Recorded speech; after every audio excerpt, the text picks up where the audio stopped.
2025 November 28ஆம் திகதி முழு இலங்கை நாட்டையும் மக்களையும் கருப்பு தினமாக மாற்றியது.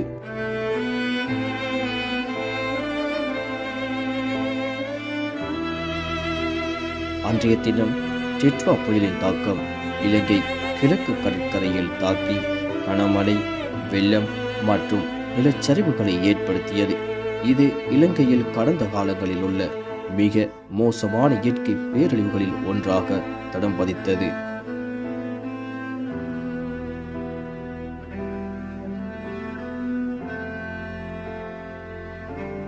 நாட்டில் கனமழை இடைவிடாது தொடர்ந்து பல மாவட்டங்களில் உருவெடுத்தது. இது ஆறு, குளம், ஏரி என பல இடங்களில் இவ்வெள்ள நீரானது படிப்படியாக நீர்மட்டம் உயர ஆரம்பித்தது. இலங்கை முழுவதும் இச்செய்திகள் பரவத் தொடங்கியது.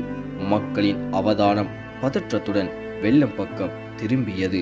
ஒரு பக்கம் வெள்ளம் என கூறப்பட்ட, மறுபக்கம் நிலச்சரிவுகள் என்ற பேரழிவு காதுகளை வந்தடைந்தது. முழு நாட்டையும் அந்நேரத்தில் சோகத்தில் ஆழ்த்தத் தொடங்கியது.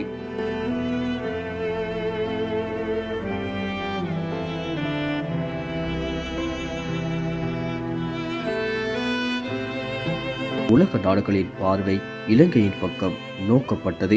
உயிரிழப்புகளும் ஏற்பட ஆரம்பித்தது. தொடர்ந்தும் பல பேர் காணாமலாக்கப்பட்டார்கள். நாட்டில் பல வளங்கள் சேதமடைந்தன. அதனைத் தொடர்ந்து படிப்படியாக உயிர்கள் 100ஐ தாண்ட தற்போது வரை 600க்கும் மேற்பட்ட உயிர்கள் காவு கொள்ளப்பட்டன.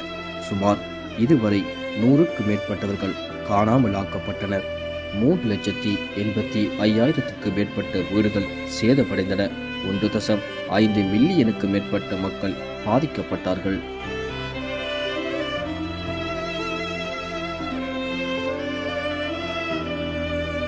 நாட்டில் குழப்பமும் பயமும் சூழ்ந்த நேரத்தில் நமக்கு நம்பிக்கையாய் நம்மோடு கைகோர்த்து வீரப்படைகள் களத்தில் இறங்கின. புயலால் வீழ்ந்தோம், ஆனால் மீட்பு பணிகள் நம்மை மீண்டும் எழ செய்தது.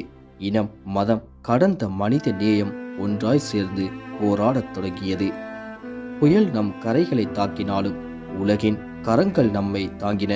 நாட்டின் பொருளாதாரம் நெருக்கடியில் சூழ்ந்தாலும் அந்நேரத்தில் உறவுக்கரம் நீட்டிய உலக நாடுகள் நமக்கு துணையாக இருந்தது.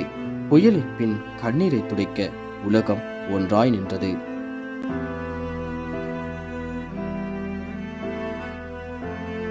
நாம் பல சோதனைகளை கடந்தவர்கள். அதில் எழுச்சியை கண்டு